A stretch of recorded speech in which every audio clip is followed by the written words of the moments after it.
আজকে আইসি আগরতলা ওবিসি ওয়েলফেয়ারে। এখানে বিভিন্ন জায়গার ভাই বোনেরা আছে, আমি কোর্স শিখাইছি। তো আমরা বিএড বা ডিএলএড বা যে কোনো কিছু আমরা কোর্স করতে গিয়ে আমরা একটা সরকারি সুযোগ সুবিধা পাই, যেটা ওবিসি ওয়েলফেয়ার থেকে আমরা স্কলারশিপ পাই। তো পাইতে গিয়ে দেখা গেছে আমরা ঠিকঠাক ভাবে সবকিছু ফর্ম ফিল আপ করার পরেও বিগত 23-24, তারপরে 24-25 এই ইয়ারগুলিতে আমরা কোনো স্কলারশিপ পাইতেছি না। তো না পাওয়াতে আমরা যখন ওবিসি ওয়েলফেয়ারে আমরা যোগাযোগ করি, অফিসার থেকে দইরা কর্মরত স্টাফরা থেকে দইরা তারা আমরা যদি আমাদের কথাগুলো কইতে গেলে তারপরে তারা আমাদের কি করতেছে, আমরা তারা পাত্তা দিতেছে না। আমরা কইতেছে আমরা অন্য জায়গা থেকে স্কলারশিপ পাইছি, নাহলে কেউ ফার্স্ট ইয়ারের স্কলারশিপ পাইতেছে না। কেউ যদি একলা আইতেছে রুমের ভিতরে ঢুকলে পরে একজন একজন করে আয়ো, সবাই ঢুকে না। তো একলা গেলে পরে আমরা একলা কথা কইলে পরে তারা কয়েকজন স্টাফ মিললা মানে আমাদের একদম হয়রানি করে দেয়, ভয় দেখায়, তারা আমরা ধমকি দেখায়। আমরা বিভিন্ন কথা কয় যে তুমি আরেক জায়গা থেকে স্কলারশিপ পাইছো, তোমার নামে কেস করবো, এফআইআর করবো থানায়। তো আমরা যদি কই অন্য জায়গা থেকে স্কলারশিপ পাইছি তাহলে আমরা সফট কপি দেন, কিন্তু তারা দিতে রাজি না। যেখান থেকে পাইছো তোমরা ওইখান থেকে আনো, ওইখান থেকে আমরা কইতে জানেন। এরপরে বিভিন্ন কথা এক কথা একলা আইলে পরে একদম অফিসার স্টাফরা কথা আমরা লোকের না করলে পরে তারা আমাদের পাত্তা দেয় না, এবং ব্যবহার খুব খারাপ করে, খুব খারাপ। মানে আমরা সাধারণ মানুষ, তারা আমাদের একদম চোখে কোনো লাগেই না।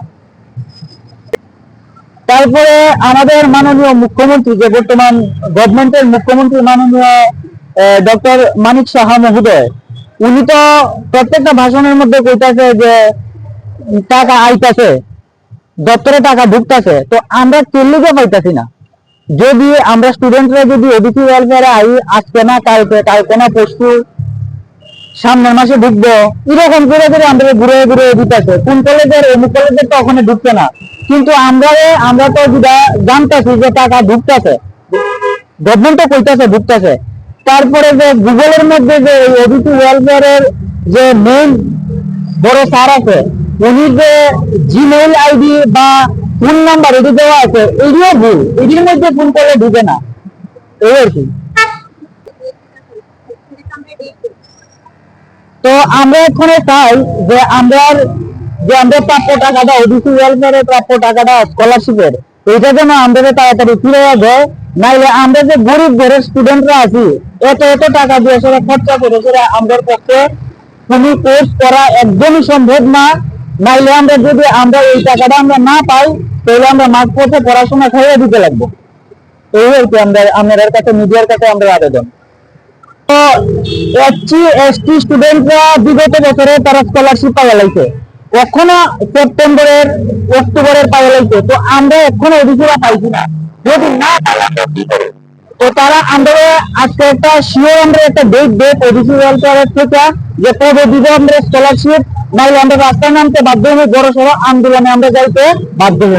প্রত্যেকবার আমরা যতবার আমরা তো এবার ওবিসি ওয়েলফেয়ারের টাকাটা পাইনি, সেকেন্ড ইয়ারের টাকা, যার কারণে আমরা এখানে প্রোটেস্ট করে আজকে সবাই একত্রিত হয়েছে। কারণ প্রত্যেকবারই একজন করে একজন দুজন করে আওয়ার পরে তারা পারফেক্ট ভাবে কোনো কথাই ওয়েলফেয়ার থেকে আমাদের দপ্তর থেকে জানানো হয় না যে কি আমরা অ্যাকচুয়ালি কবে টাকাটা আমাদের দেওয়া হবে, যার কারণে আমরা আজকে সবাই একত্রিত হয়েছি।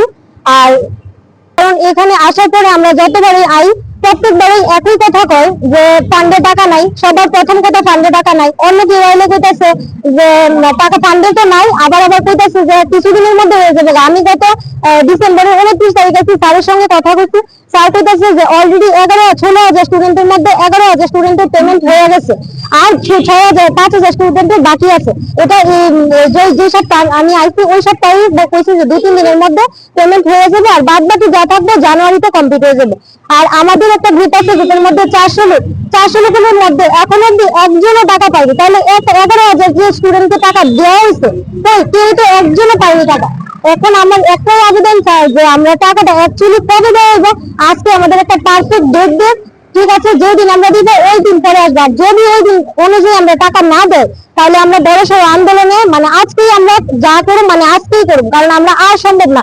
প্রত্যেকটা দিন এখানে আইনি আমি 4 দিন আছি, প্রত্যেকটা দিন এভাবে হয়রানি হতো, এখানে আইলেই হয়রানি, মানে আজকে কালকে পরশু এভাবে গাড়ি ভাড়া, সময় নষ্ট, সবকিছু আমরা প্রত্যেকদিন শুধু আমি একা না, এখানে অনেকে প্রত্যেকদিন এভাবে আইতাছে, হয়রানি হইতাছে, কিন্তু তারা এক্সাক্ট কোনো ডেট দিতেছে না। বিহেভিয়ার মানে ওই একই কথা যে আমরা তো উপরে ডিপার্টমেন্টের উপরে ডিপেন্ড, গভর্নমেন্টের উপরে ডিপেন্ড করে আছি। আমরা তারা টাকা না দিলে, ফান্ডে টাকা না থাকলে আমরা কেমনে দিব? আবার ফোন করলে যে ফোন রিসিভ করে ওয়েলফেয়ারের যে নাম্বার দেওয়া আছে, ফোন রিসিভ করলে কয় যে সার্ভার ইস্যু। আমি ওই দিন আইলাম কইলো যে 11,000 পেমেন্ট হয়েছে। ওই দিনের সঙ্গে সঙ্গে আরেক যে স্টুডেন্ট ফোন করছে, ওয়েলফেয়ারের যে নাম্বার দেওয়া আছে ওই নাম্বারে ফোন করছে। ফোন করার সঙ্গে সঙ্গে তারা কি করছে যে সার্ভার ইস্যু আছে, টাকা এখানে পেমেন্ট হয়েছে না। তাহলে এখান থেকে কিভাবে করছে আমাদের যে 11,000 স্টুডেন্টের পেমেন্ট হয়েছে? এখন আমরা একটাই আবেদন যে আমরা কবে মানে টাকা দেওয়া হইবে, এক্সাক্ট আমাদের এখান থেকে আসছি আমাদের একটা ডেট দেওয়া হোক যে কত তারিখের মধ্যে পেমেন্ট হইব।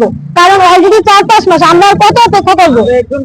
আর আমরা একজন দুজন স্টুডেন্ট না, হাজার হাজার স্টুডেন্ট আমরা এখানে আছি, কিন্তু আজকে সবাই সময় অনুসারে সবাই আইতাছে, কারণ সবার বাড়ি তো এক জায়গায় না, অনেক দূর দূরান্ত থেকে আইতাছে। তো আমরা এখানে এরিয়ার আছি, তো আমরা এই কয়েকজন এখন আপাতত আছি, বাকি আইতাছে।